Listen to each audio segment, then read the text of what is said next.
യേശുവേ നന്ദി, മഹത്വം മഹത്വം മഹത്വം മഹത്വം. ഹല്ലേലൂയ ഹല്ലേലൂയ ഹല്ലേലൂയ ഹല്ലേലൂയ. ആരാധന ആരാധന യേശുവേ ആരാധന ആരാധന ആരാധന യേശുവേ ആരാധന. മർക്കോസ് 9:23. മർക്കോസ് 9:23. വിശ്വസിക്കുന്നവന് എല്ലാ കാര്യങ്ങളും സാധിക്കും. വിശ്വസിക്കുന്നവന് എല്ലാ കാര്യങ്ങളും സാധിക്കും. എന്താ കാര്യം സാധിക്കാൻ കാരണം എന്താണ്? വിശ്വസിക്കുന്നവനെ സംബന്ധിച്ചിടത്തോളം ദൈവം അവന് എല്ലാം ശുഭമാക്കി കൊടുക്കും. Take the word of God. ഉൽപ്പത്തി 39:23. ശ്രുതിക്കട്ടെ. ഹല്ലേലൂയ ഹല്ലേലൂയ ഹല്ലേലൂയ ഹല്ലേലൂയ. യേശുവേ നന്ദി. ഹല്ലേലൂയ ഹല്ലേലൂയ ഹല്ലേലൂയ ഹല്ലേലൂയ ഹല്ലേലൂയ ഹല്ലേലൂയ ഹല്ലേലൂയ. ആരാധന ആരാധന. ഉൽപ്പത്തി 39:23. ജോസഫിനെ ഭരമേൽപ്പിച്ച ഒരു കാര്യത്തിലും കാരാഗ്രഹ സൂക്ഷിപ്പുകാരൻ ഇടപെട്ടില്ല. കാരണം കർത്താവ് അവന്റെ കൂടെ ഉണ്ടായിരുന്നു. അവൻ ചെയ്തതൊക്കെ കർത്താവ് ശുഭമാക്കുകയും ചെയ്തു. ഇതാണ് സംഭവം. ശുഭമാക്കേണ്ടത് ആരാണ്? അപ്പോഴ് നമ്മളല്ല, കർത്താവാണ്. നമ്മുടെ മുമ്പിലുള്ള എന്താണ്? വിശ്വാസം, പ്രത്യാശ, സ്നേഹം, സമർപ്പണം. നമ്മുടെ മുമ്പിലുള്ള എന്താണ്? നിങ്ങളെപ്പോഴും ചെയ്യേണ്ടത് നിങ്ങളുടെ അരുവ മൂർച്ചയുള്ളതാക്കാൻ വേണ്ടി ഇടയ്ക്കിടയ്ക്ക് തേച്ച് കൊടുക്കണം. എപ്പോഴും നമ്മൾ ഇപ്പം കൊയ്യാൻ പോകണം. ഇപ്പം കൊയ്ത്തില്ലെന്ന് വേണമെങ്കിൽ പറയാം. ഇപ്പം മെഷീനാണ് കൊയ്യണത്. ഓക്കെ, അതെങ്കിലും കൊയ്താൽ മതിയായിരുന്നു. കൊയ്ത കറ്റ് എടുക്കാൻ ആളില്ലാതെ നെല്ല് കുട്ടനാട്ടിൽ കിടന്ന് ചെയ്യണം. എന്തൊരു സങ്കടകരമാണ്. അത് നിരുത്തരവാദമാണ് ആ വിഷയങ്ങൾ. ഒത്തിരിയേറെ പേര് അതിൻ്റെ പേര് ശമ്പളം വാങ്ങിക്കുന്നുണ്ട്. പക്ഷേ നെല്ല് എടുത്തു മാറ്റാനും നിവർത്തിയില്ല. പിന്നെ ഒരു ബഡ്ജറ്റ് തുക ഉള്ളതുകൊണ്ട് ഇവർക്ക് പൈസ കിട്ടുമായിരിക്കും. പക്ഷെ അത് ആർക്കും ഇല്ലാതെ മഴ നനഞ്ഞ് ചീഞ്ഞു പോകുമ്പോഴല്ല അവസ്ഥ എന്താ? ആ വാർത്തയൊക്കെ കേൾക്കുമ്പോൾ എനിക്ക് ഭയങ്കര വിഷമം തോന്നാറുണ്ട്. വളരെ സങ്കടകരമായ വിഷമം തോന്നാറുണ്ട്. ഏതായാലും രാജ്യത്തെ എല്ലാവരെയും ഇപ്പം ആരുടെയും കുഴപ്പമില്ലത് നമ്മുടെ കെടുകാര്യസ്ഥയാണെന്ന് പറയാനും പറ്റത്തില്ല. നമ്മുടെ അവസ്ഥ അതാണ്. ഈ ഒരു അവസ്ഥയ്ക്ക് ചേഞ്ച് ഉണ്ടാകണം. നിങ്ങൾ ഈ ഒരു കൈ ഉയർത്തിക്കൊണ്ട് രാജ്യത്തെ സമർപ്പിച്ചുകൊണ്ട് ശ്രുതിക്കട്ടെ. ഹല്ലേലൂയ ഹല്ലേലൂയ ഹല്ലേലൂയ ഹല്ലേലൂയ ഹല്ലേലൂയ ആരാധന. ഹല്ലേലൂയ ഹല്ലേലൂയ ഹല്ലേലൂയ. ശിവല ഭരണ സംവിധാനങ്ങളെ സമർപ്പിച്ചു പ്രാർത്ഥിക്കുന്നു. ഹല്ലേലൂയ ഹല്ലേലൂയ ഹല്ലേലൂയ ഹല്ലേലൂയ. പൊതുജനത്തിന്റെ സുരക്ഷിതത്വം ഉറപ്പുവരുത്തണമേ. ഹല്ലേലൂയ. പരിശുദ്ധ പരമ ദിവ്യകാരുണ്യത്തിന് ആരാധനയും സ്തുതിയും പുകഴ്ചയും ഉണ്ടായിരിക്കട്ടെ. അപ്പൊ കൊയ്യാൻ പോകുന്നവര്, നിങ്ങളാരും കൊയ്യാൻ പോകുന്നത് എനിക്കറിയാം. ഈ തലമുറയും കൊയ്ത് കാണത്തില്ല. പക്ഷേ കൊയ്യാൻ പോകുന്നവരെ കണ്ടിട്ടുണ്ടല്ലേ? കണ്ടിട്ടുണ്ടോ? ആ, കൊയ്യാൻ പോകുന്നവർ ആദ്യം എന്താ ചെയ്യണത്? അപ്പം നമ്മൾ വിളഞ്ഞ് കിടക്കുന്ന പാടശേഖരം കാണുമ്പോൾ തന്നെ അങ്ങോട്ട് ആന കരിമ്പിൻ കടിക്കരിയ പോലെ ചാടി ഇറങ്ങിയാണ് ചെയ്യണത്? അല്ല, അവരെ ഒന്ന് വീട്ടിലിരുന്ന് അല്ലെങ്കിൽ പാടത്തിൻ്റെ വരമ്പയിരുന്നുണ്ട് ആ അരിവ നല്ലോണം മൂർച്ച വെച്ചിട്ട് കൈകൊണ്ട് തൊട്ട് നോക്കും, അല്ലേ? മൂർച്ച പരിശോധിക്കും, അല്ലേ? അതാണ് നമ്മളുടെ ഉടമ്പടിയുടെ കൊയ്ത്തിൻ്റെ കത്തി എന്ന് പറഞ്ഞാൽ 4 കത്തികളാണ് ഉപയോഗിക്കുന്നത്. എന്താണ്? വിശ്വാസം, പ്രത്യാശ, സ്നേഹം, സമർപ്പണം. ഇതിൻ്റെ മൂർച്ച ഇടയ്ക്കിടയ്ക്ക് കൂട്ടണം. അയ്യോ, ഇത് മൂർച്ചയും കൂട്ടിക്കൊണ്ടിരുന്ന കണ്ടവൻ കൊയ്തുകൊണ്ട് പോകുമെന്ന് നിങ്ങൾ പറയരുത്. ഇതിൻ്റെ മൂർച്ചയും കൂട്ടിക്കൊണ്ടിരുന്നാലേ കണ്ടവൻ കൊയ്തുകൊണ്ട് പോകുമെന്ന് പറയരുത്. എന്താ ചെയ്യേണ്ടത്? നല്ലവണ്ണം കൊയ്യണമെങ്കിലും ഇതിൻ്റെ മൂർച്ച ഉണ്ടാകണം. അപ്പോൾ കൊയ്ത്ത് കിട്ടുന്ന പ്രോഫിറ്റിൻ്റെ ഭാഗം തന്നെയാണ് മൂർച്ച പരിശോധനയുള്ളത്. കൊയ്ത് കിട്ടുന്ന പ്രോഫിറ്റിൻ്റെ ഭാഗം തന്നെയാണ് മൂർച്ച പരിശോധന. അപ്പം നമ്മളുടെ ഉടമ്പടി വച്ചിരിക്കുന്ന ഉദ്യമങ്ങളും നിയോഗങ്ങളുടെ തന്നെ ഭാഗമാണ് നമ്മുടെ വിശ്വാസം പരിശോധിക്കുക എന്നുള്ളത്. വിശ്വാസം പരിശോധിക്കാൻ ചിലപ്പോൾ ദൈവം തന്നെ ചില സമയത്ത് ചില അവസരങ്ങൾ തരും. ചിലപ്പോൾ വിഷയം ലാഗ് ആയിപ്പോകും, അല്പം ദീർഘിച്ചു പോകും. അപ്പോൾ നിങ്ങൾ മനസ്സിടിയാതെ മനസ്സ് മടിയാതെ കാത്തിരിക്കണം. എന്താ കാര്യം? എന്നിട്ട് നിങ്ങൾ ഒന്നും സംഭവിക്കാത്ത പോലെ ഉടമ്പടിയുമായിട്ട് മുന്നോട്ട് പോകണം. ഒന്നും സംഭവിച്ചിട്ടില്ല, നമുക്കറിയാം സംഭവം താമസിക്കുന്നുണ്ടെന്ന്. നിങ്ങളുടെ വിസ വരാൻ താമസിക്കുന്നുണ്ട്, ഓഫർ ലെറ്റർ വരാൻ താമസിക്കുന്നുണ്ട്, പരീക്ഷ, നിങ്ങളുടെ പല കാര്യങ്ങളും താമസിക്കുന്നുണ്ട്.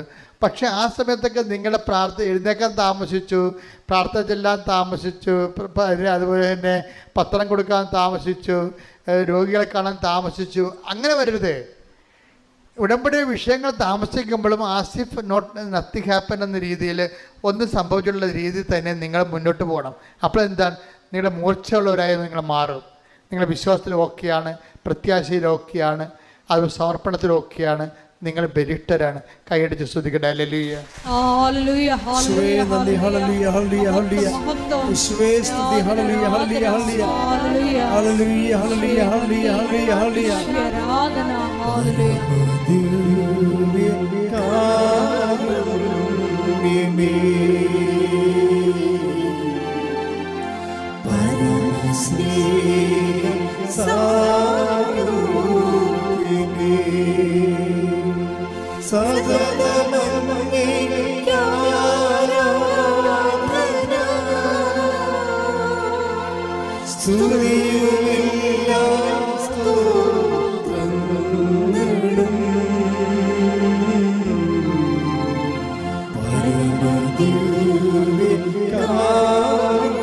പരമദിവ്യകാരുണ്യമേ,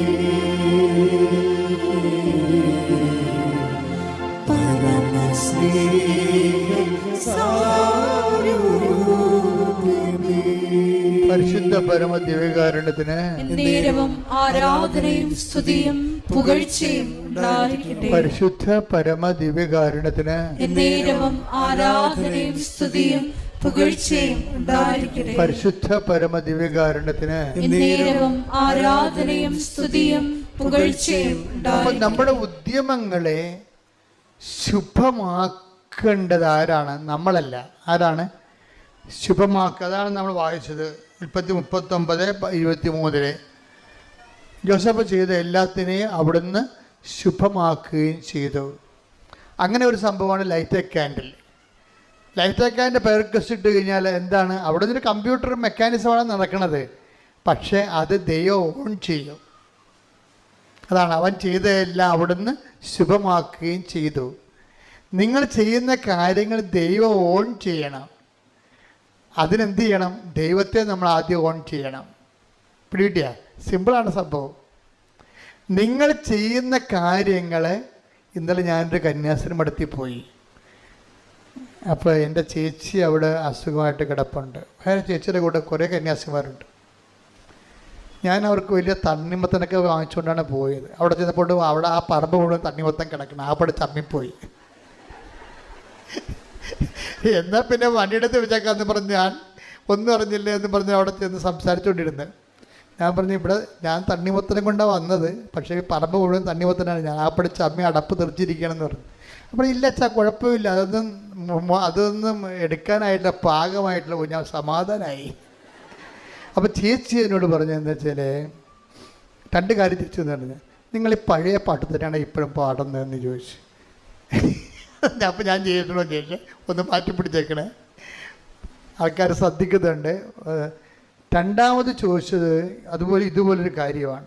അതായത് നമ്മളിപ്പോൾ പറഞ്ഞില്ലേ, അതായത് ശുഭമാക്കുക എന്നുള്ളത് ദൈവത്തിൻ്റെ ഭാഗത്തു നിന്ന് നമ്മളോട് ചെയ്യുന്നൊരു കാര്യങ്ങളാണ്. ദൈവത്തിൻ്റെ ഭാഗത്തു നിന്ന് ഇപ്പം നമ്മൾ ചെയ്യുന്ന കാര്യങ്ങൾ ശുഭമാക്കുക എന്നുള്ളത് ദൈവം ചെയ്തു തരേണ്ടതാണ്.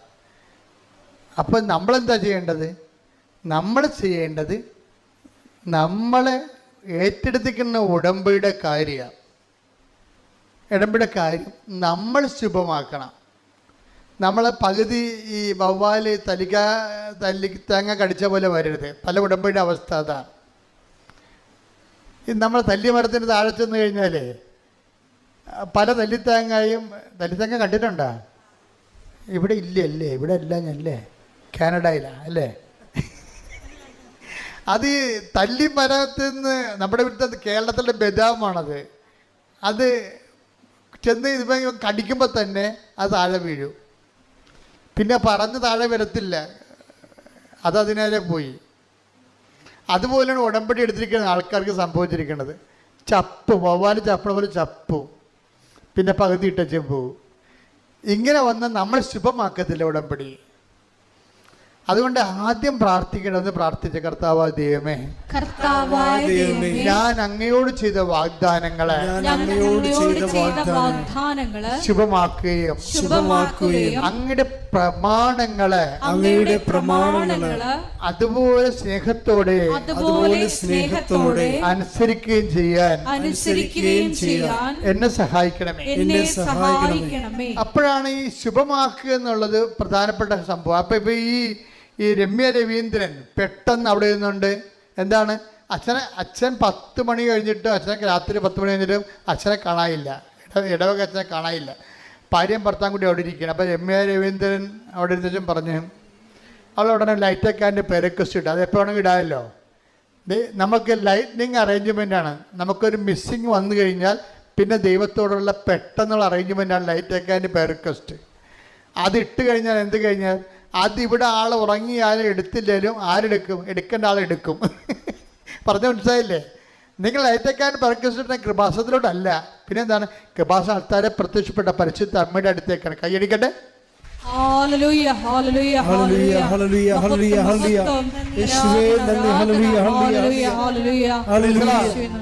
എൻ്റെ പേര് ടെൽമ ജോൺസൺ.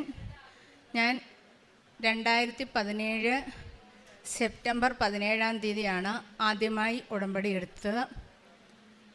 ഇത് എൻ്റെ മോള് Tania Netto, BSc nursing last year സ്റ്റുഡൻ്റാണ്. ഇത് എൻ്റെ മോൻ ജിൻസൺ നെറ്റോ, മോൻ BCom സെക്കൻഡ് ഇയർ സ്റ്റുഡൻ്റാണ്. എനിക്കിതിന് മുമ്പ് 2 പ്രാവശ്യം പരിശുദ്ധമായ അൾത്താരയിൽ മാതാവിനെ സാക്ഷ്യം പറയാനായിട്ടുള്ള അവസരം ലഭിച്ചു. ഒന്ന് ഫ്രണ്ട് സ്റ്റേജിലും സാക്ഷ്യം പറഞ്ഞു.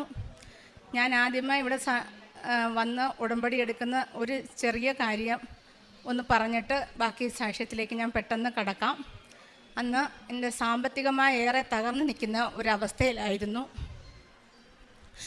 ആ അവസ്ഥയിലാണ് എൻ്റെ അടുത്ത ഒരു ചാപ്പലിൽ എനിക്ക് ഒരു കൃപാസനം പത്രം കിട്ടുന്നത്. അന്ന് ഈ സ്ഥലത്തിനെ കുറിച്ചൊന്നും എനിക്കൊരറിവില്ല. അപ്പോൾ എനിക്കിവിടെ വരാനായിട്ട് ശരിക്കും പറഞ്ഞാൽ വണ്ടിക്കൂലി പോലും ഇല്ല. എൻ്റെ ഹസ്ബൻഡ് വിദേശത്ത് ജോലി ചെയ്യുകയാണ്. പക്ഷേ പുള്ളിക്കാരന് സാലറി കിട്ടാതെ ബുദ്ധിമുട്ടുന്ന 8 മാസം 9 മാസമൊക്കെ കൂടുന്ന സമയത്തായിരുന്നു സാലറി കിട്ടുന്നത്. ആ അവസ്ഥയിൽ ഒരു വീട് വെച്ച് ലോണുണ്ട്, കടബാധ്യതകളുണ്ട്. ആ ഒരവസ്ഥയിലാണ്. എന്ത് ചെയ്യണം? കുഞ്ഞുങ്ങൾ പഠിക്കുന്നു. കുഞ്ഞുങ്ങളെ 2 പേരെയും സെൻട്രൽ സിലബസിൽ നിന്നൊക്കെ മാറ്റി സാധാ സ്കൂളിലോട്ടാക്കി. ആ അവസ്ഥയിലാണ് എനിക്കൊരു പത്രം കിട്ടുന്നതും. ഞാനിവിടെ ചോദിച്ച് പറഞ്ഞ്, അന്ന് ഇതുപോലുള്ള തിരക്കൊന്നുമില്ല. ഇവിടെ വന്ന് അന്ന് 1 വർഷമാണ് ഉടമ്പടിയുടെ കാലാവധി. അങ്ങനെ വന്ന് ഉടമ്പടി എടുത്തു. ഉടമ്പടി എടുത്ത് ആ ദിവസം തന്നെ എൻ്റെ ജീവിതത്തിലേക്ക് മാറ്റം വരാൻ തുടങ്ങി. ഞാനിവിടെ വന്ന് ഫസ്റ്റ് സാക്ഷ്യം പറഞ്ഞപ്പോൾ ആ ബ്രദറ് സാക്ഷ്യം എക്സ്പ്ലെയിൻ ചെയ്ത് ബ്രദർ പറഞ്ഞത്, ഇവിടെ വന്ന് എല്ലാവരും ഉടമ്പടി എടുക്കുന്നത് ജോലി കിട്ടാനാണ്, പക്ഷേ ചേച്ചി വന്നെടുത്തത് ഹസ്ബൻഡിൻ്റെ ജോലി പോകാനാണ്. ഞാൻ പറഞ്ഞത് ശരിയാണ്, ഞാൻ അങ്ങനെയാണ്. അങ്ങനെ പുള്ളി പെട്ടെന്ന് തന്നെ ആ ജോലി റിസൈൻ ചെയ്യാനും അതിനുശേഷം നല്ലൊരു കമ്പനിയിൽ ജോലിക്ക് കയറി. അതിന് ഈ 8 വർഷക്കാലം സാമ്പത്തികമായി ഞങ്ങൾക്കേറെ പുരോഗമനം ഉണ്ടാകുകയും എല്ലാ രീതിയിലും ആത്മീയമായി, സാമ്പത്തികമായിട്ടുള്ള പുരോഗമനം കൂടുതലായിട്ട് ആത്മീയമായി ഏറെ വളരാൻ എനിക്ക് സാധിച്ചു. ഇനി എൻ്റെ ഇപ്പോഴത്തെ സാക്ഷ്യത്തിലേക്ക് കടക്കുകയാണ്. എനിക്ക് 2 വർഷത്തിന് മുമ്പായിട്ട് ഒരു കൈപ്പശം ഒരു വേദന വന്നു, ഷോൾഡർ പെയിനായിട്ട്. അപ്പോൾ ഈ വേദന ആരും അത് പറഞ്ഞാൽ പോലും ആരും മനസ്സിലാക്കത്തില്ല. കാരണം ഇന്ന് എല്ലാവർക്കും ഈ വേദനയൊക്കെ ഉണ്ട്. അപ്പോൾ ഞാനിത് ഏറെ ബുദ്ധിമുട്ടി.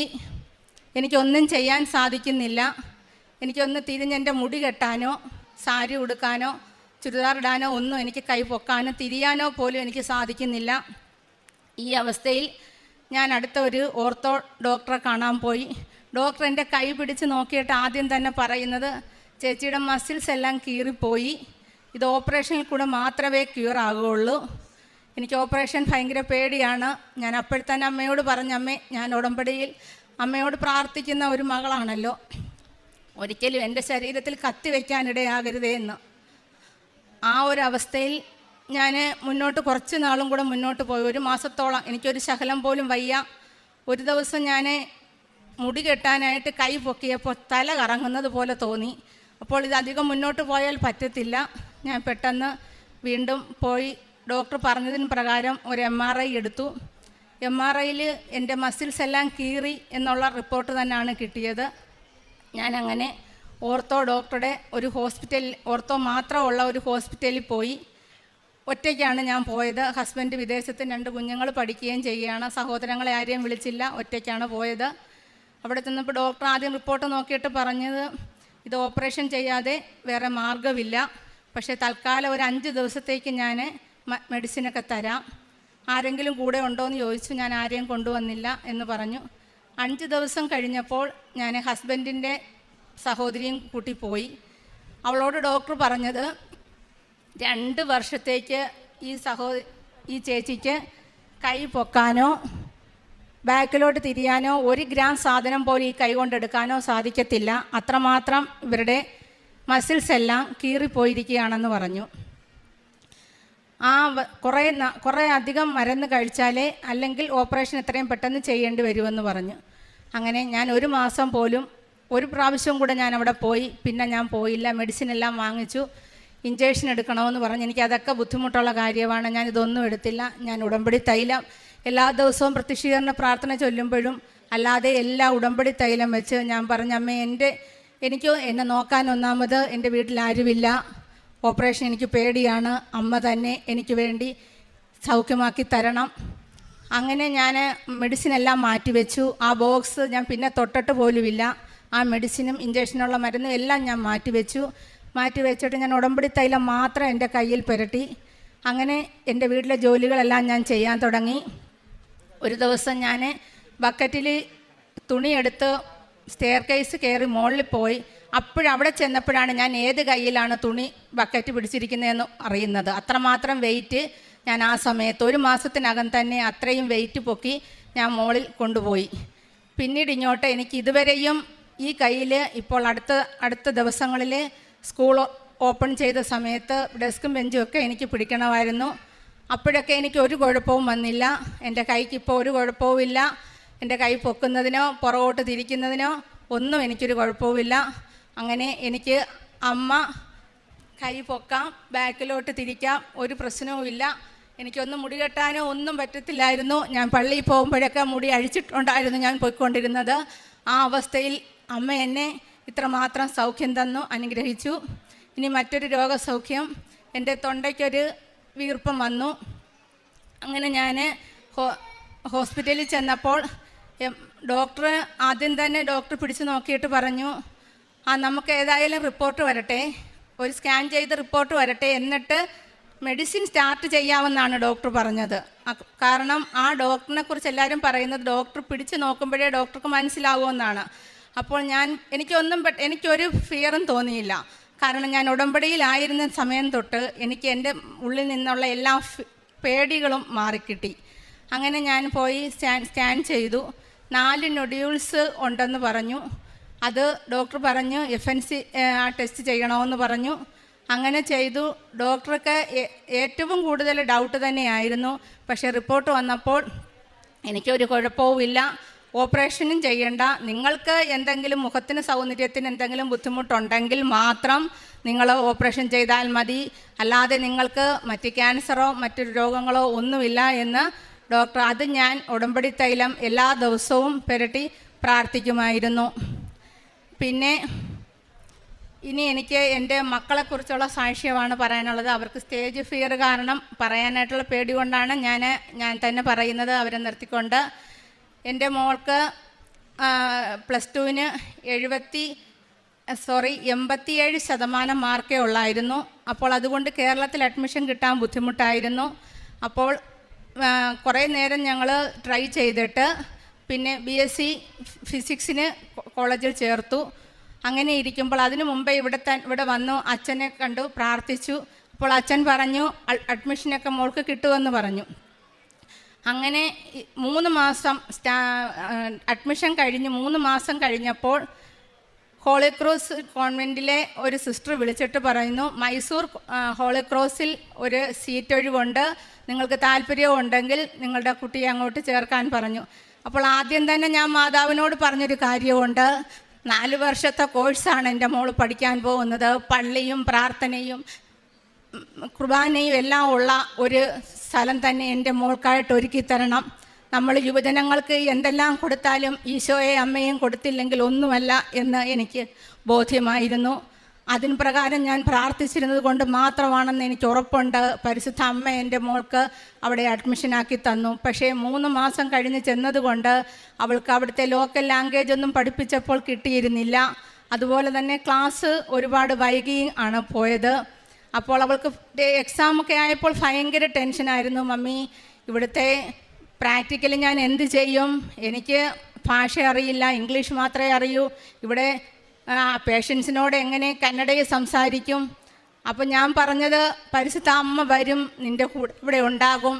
അങ്ങനെ അവളുടെ പ്രാക്ടിക്കൽ സമയത്ത് അവർക്ക് 12 കുട്ടികളാണ് കന്നഡ കുട്ടികളുള്ളത്. അതിൽ ഒരു കുട്ടിയെ അവളുടെ കൂടെ നിർത്തിക്കൊടുത്തു. അതെല്ലാം എനിക്ക് ഉറപ്പുണ്ട് പരിശുദ്ധ അമ്മ തന്നെയാണെന്ന്. അങ്ങനെ ഫസ്റ്റ് ക്ലാസ്സോടെ കൂടി പാസ്സാകാൻ സാധിച്ചു. ആദ്യത്തെ വർഷവും 2ാമത്തെ വർഷവും ഫസ്റ്റ് ക്ലാസ് കിട്ടി. 3ാമത്തെ വർഷം ഡിസ്റ്റിങ്ഷൻ വാങ്ങിച്ച് പാസ്സായി. ഇതിപ്പോൾ 4ാമത്തെ വർഷം പഠിക്കുകയാണ്. ഇതും അവൾക്ക് അമ്മ ചെയ്ത ഏറ്റവും വലിയ അനുഗ്രഹമായി ഞാൻ കണക്കാക്കുന്നു. അതുപോലെ തന്നെ ഒരു ദിവസം, അപ്പോൾ അവൾക്ക് അവിടെ ഫോണൊന്നും എല്ലാ ദിവസവും കൊടുക്കത്തില്ല. ഒരു ദിവസം സിസ്റ്റർ എന്നെ വിളിച്ചിട്ട് പറയുന്നു, ടാനിയ, നെറ്റോയ്ക്ക് സ്റ്റൊമക്ക് പെയിനാണ്, സിവിയറാണ്, അവൾക്ക് ഒരു ശകലം പോലും ഇരിക്കാൻ വയ്യ. ഡോക്ടറെ കാണിച്ചു. ഇവിടെ കാണിച്ചപ്പോൾ സർജനെ കാണിക്കാൻ പറഞ്ഞു. സർജൻ സ്കാൻ ചെയ്തപ്പോൾ അവളുടെ കിഡ്നി വീർത്ത് നിൽക്കുകയാണ്. അപ്പോൾ ഡോക്ടർക്ക് ഒന്നെങ്കിൽ അത് സ്റ്റോൺ ആയിരിക്കാം, അല്ലെങ്കിൽ എന്തെങ്കിലും മുഴയായിരിക്കാം. അപ്പോൾ പെയിൻ വന്നാൽ എന്ത് ചെയ്യുമെന്ന് സിസ്റ്റർ എന്നോട് ചോദിക്കുന്നു. അപ്പോൾ ഞങ്ങളുടെ പള്ളിയിൽ, ഇടവക പള്ളിയിൽ ധ്യാനം നടക്കുകയാണ്. അപ്പോൾ ഞാൻ പറഞ്ഞു, എനിക്കൊരു ഫിയറും തോന്നിയില്ല. ഞാൻ പറഞ്ഞ്, സിസ്റ്ററെ, എനിക്ക് പേടിയില്ല, ഞാൻ താണ്ട് ഇവിടുന്ന് ഒരാളെ അങ്ങോട്ട് വിടുന്നുണ്ട്, എൻ്റെ മോടെ അടുത്തോട്ട് എപ്പോൾ എത്തും, ഒരു പ്രശ്നവുമില്ല, സിസ്റ്റർ ധൈര്യമായിട്ടിരിക്കും. നിനക്ക് പേടിയില്ലെങ്കിൽ എനിക്ക് കുഴപ്പമില്ല. നാളെ തൊട്ട് ഓങ്കോളജിയുടെ ക്ലാസ് തുടങ്ങുകയാണ്, പ്രാക്ടീസ് തുടങ്ങുകയാണ്. അപ്പോൾ അവൾ ട്രാവൽ ചെയ്ത് പോകണം. അതുകൊണ്ടാണ് ഞാൻ പറഞ്ഞത്. ഞാൻ പറഞ്ഞു, എനിക്ക് പേടിയില്ല സിസ്റ്ററെ. ഞാൻ പെട്ടെന്ന് വന്ന് ഉടമ്പടി തൈലമെടുത്ത് എൻ്റെ വയറ്റിലും നടുവിലും എല്ലാം പുരട്ടിയിട്ട് ഞാൻ പറഞ്ഞു, എൻ്റെ മോളുടെ ശരീരമായിട്ട് പരിശുദ്ധ അമ്മ ഇത് മനസ്സിലാക്കണം, എന്നിട്ട് അമ്മ പോകണം, എൻ്റെ മോൾക്ക് സൗഖ്യമാക്കി കൊടുക്കണം, എന്ത് രോഗമാണെങ്കിലും. അങ്ങനെ അവളുടെ ലീവ് 2 ആഴ്ചയ്ക്ക് ശേഷം അവൾ ലീവിന് വീട്ടിൽ വന്നപ്പോൾ എൻ്റെ സഹോദരിമാരെന്നെ വഴക്ക് പറഞ്ഞു, അവളെ എവിടെയെങ്കിലും ഹോസ്പിറ്റലിൽ കാണിക്കണമെന്ന് പറഞ്ഞു. അങ്ങനെ അടുത്തുള്ളൊരു ഹോസ്പിറ്റലിൽ കൊണ്ടുപോയി. മൾട്ടി സ്പെഷ്യാലിറ്റി ഹോസ്പിറ്റലായിരുന്നു അത്. അവിടെ ചെന്നപ്പോൾ ഡോക്ടർ പറഞ്ഞു, ഒരു അൾട്രാസൗണ്ട് സ്കാൻ ചെയ്ത് നോക്കാം എന്ന് പറഞ്ഞു. ഞാൻ പെട്ടെന്ന് പറഞ്ഞു, അത് പോരാ ഡോക്ടറെ, ഒരു CT തന്നെടന്ന് പറഞ്ഞു. ഡോക്ടർ എന്നെ രൂക്ഷമായിട്ടൊന്ന് നോക്കി. ഡോക്ടർക്ക് അത് ഇഷ്ടപ്പെട്ടില്ലെന്ന് തോന്നുന്നു. ഞാൻ പെട്ടെന്ന് പറഞ്ഞ് CT മതിയെന്ന് പറഞ്ഞത് എന്നോട് പരിശുദ്ധ അമ്മ പറയുകയായിരുന്നു. അങ്ങനെ CT എടുത്ത് അതിൻ്റെ റിപ്പോർട്ട് വന്നപ്പോൾ അവളുടെ കിഡ്നിക്ക് ഒരു പ്രശ്നവുമില്ല, ഒരു വലിപ്പവുമില്ല, സ്റ്റോണില്ല, ഇൻറ്റേർണൽ ഓർഗൻസിന് ഒന്നും തന്നെ ഒരു പ്രശ്നവുമില്ല. അപ്പോൾ ഡോക്ടർ എന്നോട് ചോദിച്ചു, എന്താണ് നിങ്ങൾ CT എടുക്കാൻ? ഞാൻ പറഞ്ഞു, ഇവിടുന്ന് ഔട്ട് ഓഫ് സ്റ്റേറ്റ് ചെന്ന് കഴിയുമ്പോൾ എന്തെങ്കിലും ഒരു പ്രശ്നം വന്നാൽ അത് പിന്നെ എനിക്ക് ടെൻഷൻ വരാനായിരിക്കും, അതുകൊണ്ടാണ് എനിക്ക് CT എടുക്കാൻ തോന്നിച്ചത് ഡോക്ടറെ എന്ന് പറഞ്ഞു. ഡോക്ടർ ചിരിച്ചുകൊണ്ട് ഞങ്ങളോട് പറഞ്ഞു, ഒരു കുഴപ്പവുമില്ല, ധൈര്യമായി പോകുമെന്ന് പറഞ്ഞു. അതെനിക്ക് ഉറപ്പുണ്ട്. എൻ്റെ പരിശുദ്ധ അമ്മയാണ് സഞ്ചാരി മാതാവ് ചെന്ന് എൻ്റെ മോളെ സൗഖ്യമാക്കിയെന്ന്. അതിനുശേഷം എൻ്റെ മോൻ്റെ സാക്ഷ്യമാണ് എനിക്ക് പറയാനുള്ളത്. എൻ്റെ മോന് 2ാം ക്ലാസ്സിൽ പഠിക്കുന്നത് വരെ ഫിറ്റ്സ് വരുമായിരുന്നു. അങ്ങനെ ഇടയ്ക്കിടയ്ക്ക് ഫിറ്റ്സ് വന്ന് അത് നല്ല രീതിയിൽ കുറച്ച് സമയമെടുത്ത് തന്നെയായിരുന്നു ആ ഫിറ്റ്സ് വരുന്നത്. അങ്ങനെ തിരുവനന്തപുരം ചിത്രായിൽ വരെ കൊണ്ടുപോയി മെഡിസിൻ എടുക്കുന്ന സമയത്തും ഫിറ്റ്സ് വരുമായിരുന്നു. അങ്ങനെ പിന്നെ മെഡിസിൻ സ്റ്റാർട്ട് ചെയ്തു. മെഡിസിൻ കണ്ടിന്യൂ ചെയ്യാൻ പറഞ്ഞു. പക്ഷേ 2ാം ക്ലാസ്സിന് ശേഷം പിന്നെ ഫിറ്റ്സ് വന്നിട്ടില്ല. പക്ഷേ ഫിറ്റ്സ് വന്നതിൻ്റെ ഒരു സൈഡ് എഫക്റ്റ് ആയിരിക്കാം, ഒരു ചെറിയ വിക്കും, കൈക്കൊരു വിറയിലും, പഠിത്തത്തിൽ ഒരു ഓർമ്മക്കുറവും എല്ലാം ഉണ്ടായിരുന്നു. അപ്പോൾ പഠിത്തത്തിൽ നല്ല പിന്നോക്കമായിരുന്നു. ആ സമയത്താണ് ഞാനിവിടെ വന്ന് ഉടമ്പടി എടുക്കുന്നത്. ഉടമ്പടി എടുത്ത സമയത്ത് കുറച്ച് മാറ്റങ്ങൾ മോന് പഠിത്തത്തിലുണ്ടായിരുന്നു. പക്ഷേ പിന്നെ കൊറോണ വന്നു കഴിഞ്ഞപ്പോൾ പഠിത്തത്തിൽ വീണ്ടും പുറകോട്ട് പോയി. 10ാം ക്ലാസ്സിൽ പഠിച്ചപ്പോൾ സമയത്ത് അവിടെ 100% വിജയമുള്ള ഒരു സ്കൂളായിരുന്നു, സർക്കാർ സ്കൂളാണ്. അവിടുത്തെ അസിസ്റ്റൻ്റ് HM ആയിരുന്നു ഇവൻ്റെ ക്ലാസ് ടീച്ചർ. ടീച്ചർ എന്നെ വിളിച്ചിട്ട് ഇവൻ്റെ റിപ്പോർട്ട് തന്നു. അവനൊന്നിനും പാസ്സായില്ലായിരുന്നു. പിന്നെ 45 ദിവസം മാത്രമേ ഉള്ളൂ SSLC പരീക്ഷയ്ക്ക്. ടീച്ചറിന് എന്നോടൊരു വൈരാഗ്യം പോലെയായിരുന്നു. ടീച്ചർ പറഞ്ഞു, നിങ്ങളൊക്കെ എഡ്യൂക്കേറ്റഡ് അല്ലേ, നിങ്ങൾ ഈ കുട്ടിയെ എന്തെങ്കിലും ഒന്ന് ശ്രദ്ധിച്ചിരുന്നെങ്കിൽ ഇങ്ങനെ വരുമോ എന്ന് ചോദിച്ചു. ഞാനൊന്നും പറഞ്ഞില്ല. 8 essay എങ്കിലും ഈ പ്രാവശ്യം പഠിക്കാനുണ്ട്. അത് 8 essay പോയിട്ട് ഈ കുട്ടിക്ക് ഒരു വരി പോലും എഴുതാൻ അറിയില്ല. ഈ കുട്ടി എങ്ങനെ പാസ്സാകും? ഞാൻ കരഞ്ഞുകൊണ്ട് അവിടെ നിന്ന് ഇറങ്ങി. ഞാൻ വണ്ടി ഓടിച്ച് വീട്ടിൽ വന്ന് എൻ്റെ കൃപാസനം മാതാവിൻ്റെ ഫോട്ടോയിലോട്ട് നോക്കിയിട്ട് ഞാൻ പറഞ്ഞു, അമ്മേ, ഞാൻ നിസ്സഹായയാണ്. എൻ്റെ മോനെ അമ്മ പ്രവർത്തിക്കണം. അവനെ പഠിപ്പിക്കാൻ ഇനി 45 ദിവസത്തിനകം ഒരാളെ എനിക്ക് ഏർപ്പാടാക്കി തരണം എന്ന് പറഞ്ഞു. അങ്ങനെ മാതാവൻ എൻ്റെ കൺമുമ്പിൽ വരുന്നത് എൻ്റെ ചേച്ചിയുടെ മോൻ്റെ രൂപമാണ്. അവൻ ബിടെക് കഴിഞ്ഞ് PSCക്ക് പ്രിപ്പയർ ചെയ്തുകൊണ്ടിരിക്കുകയാണ്. പെട്ടെന്ന് ഞാൻ ചേച്ചിയെ വിളിച്ചപ്പോൾ ചേച്ചി പറഞ്ഞു, അവൻ വരുമോ എന്ന് എനിക്കറിയില്ല, ഇയാൾ പറഞ്ഞു നോക്കുമെന്ന് പറഞ്ഞു. ഞാൻ പെട്ടെന്ന് മോനെ വിളിച്ചു. അവൻ ഒരു എതിർപ്പും പറഞ്ഞില്ല. അവൻ വീട്ടിൽ വന്നു. വീട്ടിൽ വന്ന് ഈ 45 ദിവസം അവനും ഞാനും കൂടെ ഈ മോനെ പഠിപ്പിച്ചു. അവൻ ഒരു പാരഗ്രാഫ് പോലും അറിയില്ല എന്ന് പറഞ്ഞ, ഒരു വരി പോലും എഴുതാൻ അറിയില്ല എന്ന് പറഞ്ഞ മോന് B+ഓടുകൂടി ഇംഗ്ലീഷും B+ഓടുകൂടി ഹിസ്റ്ററിയും എല്ലാം പാസ്സാകാൻ സാധിച്ചു. അവർക്ക് സ്കൂളുകാർക്ക് ഏറ്റവും സന്തോഷമായിരുന്നു. കാരണം ഇവൻ തോറ്റുപോകുമെന്നുള്ള ഒരു പ്രതീക്ഷ തന്നെ ആയിരുന്നു. അതിനുശേഷം +2 അഡ്മിഷൻ കിട്ടാനായിട്ട് അടുത്ത ഒരു സ്കൂൾ ആണ് ഞാൻ നോക്കിയത്. കാരണം ഇയാൾക്ക് ഇച്ചിരി ഉറക്കമൊക്കെ കൂടുതലാണ്. അങ്ങനെ ഒരു സ്കൂള് കിട്ടിയത് സർക്കാർ സ്കൂളായിരുന്നു. പക്ഷേ അവിടെ ബെലോ ആവറേജ് കുട്ടികൾ മാത്രം പഠിക്കുന്ന ഒരു സ്കൂളായിരുന്നു. എല്ലാവരും എന്നെ വഴക്ക് പറഞ്ഞു, എന്തിനാണ് അവിടെ ഈ കുട്ടിയെ കൊണ്ട് ചേർത്തത്? ഒന്നാമതേ അവൻ പഠിത്തത്തിൽ പുറകോട്ടാണല്ലോ എന്ന് പറഞ്ഞ്. ഞാൻ പറഞ്ഞ്, എന്നോട് മാതാവാണ് പറഞ്ഞത് അവിടെ ചേർക്കാൻ. അമ്മയ്ക്ക് അവനിൽ എന്തെങ്കിലും ഒരു പദ്ധതി ഉണ്ടാകും. അവിടെ സ്ക്രൈബ് പിള്ളേർ മാത്രം പാസ്സാകുന്ന ഒരു സ്കൂളാണെന്നാണ് അന്ന് പറഞ്ഞത്. അങ്ങനെ ഞാനിവിടെ കൊമേഴ്സിന് അവിടെ കൊണ്ട് ചേർത്തു. ആ വർഷം പരിശുദ്ധ അമ്മ അവിടെ ചെയ്ത പ്രവർത്തനം വളരെ വലുതാണ്. ഒരു ഗ്രൂപ്പ് ഓഫ് ടീച്ചേഴ്സിനെ അവിടെ പുതിയതായിട്ട് കൊമേഴ്സ് ഡിപ്പാർട്ട്മെൻറ്റിൽ വന്നു. ഇത്രയും ഡെഡിക്കേറ്റും ഇത്രയും സിൻസിയറായിട്ടുള്ള അധ്യാപകർ ഇതിനു മുമ്പ് അവിടെ ഉണ്ടായിട്ടില്ല. അവർ നല്ല രീതിയിൽ ഈ കുഞ്ഞുങ്ങളെല്ലാം തന്നെ ബെലോ ആവറേജ് ആയിട്ടുള്ള ഈ കുഞ്ഞുങ്ങളെല്ലാം നല്ല മാർക്ക് വാങ്ങിച്ച്, എൻ്റെ മോൻ ഉൾപ്പെടെ ഏതാണ്ട് 20ഓളം സ്റ്റുഡൻസ് അവിടെ +2 പാസ്സായി നല്ല മാർക്കോടെ പാസ്സാകാൻ സാധിച്ചു. ഇതും എനിക്കറിയാം, എൻ്റെ അമ്മ തന്നെ അവിടെ പ്രവർത്തിച്ചതാണെന്ന്. അങ്ങനെ BComന് മെറിറ്റിൽ തന്നെ അഡ്മിഷൻ കിട്ടി. ഇപ്പോൾ മാർക്കറ്റിംഗ് വിത്ത് ലോജിസ്റ്റിക്കിൽ പഠിക്കുകയാണ്. കോന്നി കോളേജിൽ നല്ല രീതിയിൽ പഠിക്കുന്നുണ്ട്. ഇപ്പോൾ ഒരു കുഴപ്പവുമില്ല. ഇതാണ് എൻ്റെ മക്കളെക്കുറിച്ചുള്ള സാക്ഷ്യം. പിന്നെ എനിക്ക് ഒരു കാര്യം കൂടെ പറയാനുണ്ട്. എൻ്റെ ഈ കയ്യിൽ കിടക്കുന്ന മോതിരം, ഈ കയ്യിൽ കിടക്കുന്നത്, ഇത് എൻ്റെ കയ്യിൽ നിന്ന് ഒരു ദിവസം നഷ്ടപ്പെട്ടു. അന്ന് ഞാൻ വീട്ടിൽ നിന്ന് രാവിലെ 10 മണിക്ക് ഇറങ്ങി. എനിക്ക് പല സ്ഥലങ്ങളിലും പോകണമായിരുന്നു. അങ്ങനെ ഞാൻ എല്ലാ സ്ഥലത്തും പോയി. എനിക്ക് കൊല്ലത്ത് ടൗണിലൊരു ഡോക്ടറെ കാണാൻ പോകണം. ഞാനങ്ങനെ ഓച്ചിറയിൽ നിന്ന് ബസ് കയറി ഞാൻ ജപമാല കൂടുതൽ ട്രാവൽ ചെയ്യുമ്പോൾ ഞാൻ ജപമാല പഠിക്കും. അങ്ങനെ ഞാൻ ജപമാല പഠിച്ച് കൊല്ലത്തെത്തി. കയ്യിലോട്ട് നോക്കിയപ്പോൾ മോതിരമില്ല. എനിക്ക് തന്നെ ഒരു ഐഡൻറ്റിഫൈ ചെയ്യാൻ സാധിക്കുന്നില്ല. കാരണം രാവിലെ 10 മണി തൊട്ട് ഞാൻ ട്രാവലിംഗ് ആണ്. എവിടെ ഇത് നഷ്ടപ്പെട്ടെന്ന് എനിക്കറിയില്ല. അങ്ങനെ ഞാൻ മാതാവിനോട്, എൻ്റെ ഫോണിൽ മാതാവിൻ്റെ വാൾപേപ്പറാണ്, മാതാവിനോട് ഞാൻ പറഞ്ഞു, അമ്മേ, ഇപ്പോൾ എന്ത് വിലയായിരിക്കും ഈ സാധനം, എൻ്റെ കയ്യിൽ നിന്ന് നഷ്ടപ്പെട്ടല്ലോ അമ്മേ, എനിക്കിത് ഓർക്കാൻ പോലും സാധിക്കുന്നില്ല. എവിടെയായാലും അമ്മേ, ഇത് ആരുടെയും കണ്ണിൽപ്പെടുത്താതെ എനിക്ക് തന്നെ തിരിച്ചു തരണേ. ഇത്രയും ഞാൻ ഫോണിൽ നോക്കിയിരുന്ന അമ്മയോട് പറഞ്ഞു. തിരിച്ച് ഞാൻ സന്ധ്യ കഴിഞ്ഞു എൻ്റെ വീടിൻ്റെ അടുത്തുള്ള ജംഗ്ഷനിലെത്തിയപ്പോൾ ഈ മോൻ എൻ്റെ കൂടെയുണ്ട്. മോന് വെള്ളം വേണമെന്ന് പറഞ്ഞു. ഞാൻ പറഞ്ഞു, മോൻ അങ്ങോട്ട് നടാ. അപ്പോൾ എന്നോട് ചോദിച്ചു, മമ്മി എവിടെ ഈ ഇരുട്ടത്ത് പോകുന്നത്? ഇരുട്ടായല്ലോ, ഇരുട്ടത്ത് എവിടെയാണ് പോകുന്നത്? ഞാൻ ബസ് ഇറങ്ങി നേരെ ഓപ്പോസിറ്റ് ആ ഇരുട്ടിലൂടെ നടന്ന്, എനിക്കപ്പോൾ എൻ്റെ മനസ്സിൽ, നീ പോസ്റ്റ് ഓഫീസ്, ഞാൻ രാവിലെ 10 മണിക്ക് പോസ്റ്റ് ഓഫീസിൽ ഈ മോൾക്ക് പാഴ്സൽ അയക്കാൻ പോയിരുന്നു. ഞാൻ നേരെ പോസ്റ്റ് ഓഫീസിലോട്ട് ആ ഇരുട്ടത്ത് നടന്ന് ചെന്ന് ഞാൻ ആദ്യം കാണുന്നത് എൻ്റെ മോതിരം അവിടെ കിടക്കുന്നതാണ്. അന്നേരം 7:30 മണിയായി. അപ്പം രാവിലെ 10 മണിക്കാണ് ഞാൻ ആ പോസ്റ്റ് ഓഫീസിൽ ചെല്ലുന്നത്. അതൊരു കവലയുടെ ജംഗ്ഷൻ തന്നെയായിരുന്നു. ഞാനിത് കുനിഞ്ഞെടുക്കുന്ന കണ്ട് അടുത്തുള്ളവർ ചോദിച്ചു, എന്താ മോളേന്ന് ചോദിച്ചു. ഞാൻ പറഞ്ഞു, എൻ്റെ മോതിരം എടുത്തതാണ്, രാവിലെ എൻ്റെ മോതിരം നഷ്ടപ്പെട്ടു. ഇതെന്തൊരു അത്ഭുതമാണ് കുഞ്ഞേ ഇതെന്ന്. എല്ലാവരും അത് തന്നെയാണ് പറഞ്ഞത്. കാരണം രാവിലെ 10 മണിക്ക് പോസ്റ്റ് ഓഫീസിൽ വെച്ച് നഷ്ടപ്പെട്ട സാധനം ആ 4 കവലയായ സ്ഥലത്ത് 7:30 വരെ പരിശുദ്ധ അമ്മ എനിക്ക് വേണ്ടി തന്നെ വെച്ചിരുന്നു.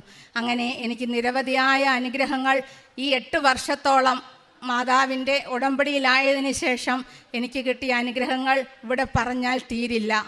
എൻ്റെ ജീവിത പങ്കാളിയുടെ കുടുംബവുമായിട്ടും ഞാൻ ഏറെ അകന്നു കഴിഞ്ഞ ഒരു സമയത്താണ് ഞാൻ ഇവിടെ വന്ന് ഉടമ്പടി എടുക്കുന്നത്. ഇന്ന് എല്ലാവരുമായിട്ടും നല്ല സൗഹൃദത്തിലും സ്നേഹത്തിലും മുന്നോട്ട് പോകുവാനും സഹിക്കുവാനും ക്ഷമിക്കുവാനും എല്ലാം എനിക്ക് സാധിക്കുന്നുണ്ട്. ഏറെ അനുഗ്രഹങ്ങൾ അമ്മ വഴി എനിക്ക് ലഭിച്ചതിനും ഈശോ വന്ന എല്ലാ അനുഗ്രഹങ്ങൾക്കും ഞാൻ ഏറെ നന്ദി പറയുന്നു. പിന്നെ എൻ്റെ ആത്മീയ ജീവിതം ഞാൻ എല്ലാ ദിവസവും കുർബാനയ്ക്ക് പോയിക്കൊണ്ടിരുന്നപ്പോഴാണ് ഇപ്പോൾ സ്കൂളിൽ ഒരു KG സെഷനിൽ ഒരു ജോലിക്ക് കയറിയത്. അതുകൊണ്ട് എനിക്ക് എല്ലാ ദിവസവും ഇപ്പോൾ കുർബാനയ്ക്ക് പോകാൻ സാധിക്കുന്നില്ല. ഞാൻ സൺഡേയിൽ മാത്രമാണ് ഇപ്പോൾ കുർബാനയ്ക്ക് പോകാൻ പറ്റുന്നത്. അതിനു മുമ്പ് എല്ലാ ദിവസവും പോകുമായിരുന്നു. അതുപോലെ കുമ്പസാരവും പ്രാർത്ഥനകളും ബൈബിള് ഒരു 4-5 പ്രാവശ്യം പൂർണ്ണമായിട്ട് വായിക്കാൻ സാധിച്ചു. പിന്നെ കിട്ടുന്ന സമയമെല്ലാം ഞാൻ ജപമാല അർപ്പിക്കുന്നുണ്ട്, ജപമാല ചൊല്ലുന്നുണ്ട്. എന്നാൽ ഈ ജോസഫ് അച്ഛൻ ധ്യാനങ്ങളിൽ പറയുന്നത് പോലെ നമുക്ക് എല്ലാം ചിലപ്പോൾ അനുകൂലമായിരിക്കില്ല. അങ്ങനെ ഒരു പ്രതികൂല അവസ്ഥയും എൻ്റെ ജീവിതത്തിൽ ഈ ഉടമ്പടി കാലഘട്ടത്തിലുണ്ടായി.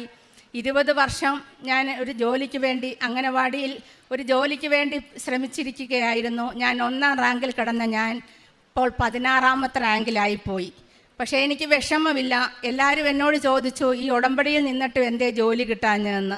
എനിക്ക് വിഷമമില്ല. ഞാൻ പറഞ്ഞ അമ്മ തന്ന അത് ചോദിക്കുന്നത് കൊണ്ട് എനിക്ക് എൻ്റെ അമ്മ തന്ന എല്ലാ അനുഗ്രഹങ്ങളും എല്ലാവരോടും പറയാൻ എനിക്ക് സാധിക്കുന്നുണ്ട്.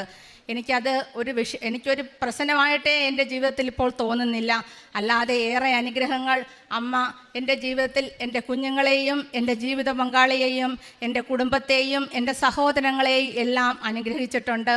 എനിക്ക് 3 ചേച്ചിമാരുണ്ട്. 3 പേരും ഉടമ്പടിയിൽ ഈ 7-8 വർഷം കൊണ്ട് ജീവിക്കുന്നവരാണ്. അങ്ങനെ ഞങ്ങളുടെ കുടുംബങ്ങളിലെല്ലാം വളരെ സമാധാനത്തിൽ മുന്നോട്ട് പോകാൻ സാധിക്കുന്നു. പ്രേക്ഷിത പ്രവർത്തനം ഞാൻ പത്രം വാങ്ങിച്ച് ഇപ്പോൾ എനിക്ക് തോന്നുന്നത് എൻ്റെ ഇടവകയിലും എൻ്റെ സമീപ പ്രദേശങ്ങളും അക്രൈസ്തരായ സഹോദരങ്ങൾ പോലും ഉടമ്പടി എടുത്തു കഴിഞ്ഞു. അപ്പോൾ ഞാനിപ്പോൾ ദൂരോട്ട് ഓരോ സ്ഥലങ്ങളിലോട്ട് അടുത്തടുത്ത സമീപ പ്രദേശങ്ങളിലോട്ട് ഞാനിപ്പോൾ പത്രം കൊടുക്കുന്നുണ്ട്. പിന്നെ കാരുണ്യ പ്രവർത്തികൾ ഞാൻ പൊതിച്ചോറൊന്നും കൊടുക്കുന്നില്ല. കാരണം ഞങ്ങളുടെ അടുത്ത് ഭക്ഷണ അലമാരകൾ അടുത്തടുത്ത സമീപ പ്രദേശങ്ങളിലുണ്ട്. അതുകൊണ്ട് ഞാൻ രോഗികൾക്ക് എന്നാൽ കഴിയുന്ന വിധത്തിൽ പൈസ കൊടുത്താണ് ഞാൻ സഹായിക്കുന്നത്. ഞാനിവിടെ കൊടുക്കുമ്പോൾ എൻ്റെ ജീവിത പങ്കാളി ദുബായിലാണ് വർക്ക് ചെയ്യുന്നത്. പുള്ളിക്കാരൻ അവിടെ എല്ലാ മാസവും അദ്ദേഹത്തിൻ്റെ ശമ്പളം കിട്ടുമ്പോൾ ഒരു വിഹിതം ചാരിറ്റിക്ക് വേണ്ടി കൊടുക്കുന്നുണ്ട്. അതൊക്കെയാണ് ഞങ്ങളുടെ പ്രേക്ഷിത പ്രവർത്തനവും കാരുണ്യ പ്രവർത്തികളും. ഇത്രയും അനുഗ്രഹങ്ങൾ ചെയ്ത പരിശുദ്ധ അമ്മയ്ക്കും ഈശോയ്ക്കും 1000 നന്ദി. നിത്യതയോളം ഈശോയോട് ചേർന്ന് നിന്നുകൊണ്ട് ആത്മാവിനെ സംരക്ഷിക്കുവാൻ സാധിക്കണമെന്നുള്ള പ്രാർത്ഥനയോടെ എൻ്റെ ഉടമ്പടി സാക്ഷ്യം ഇവിടെ നിർത്തുന്നു.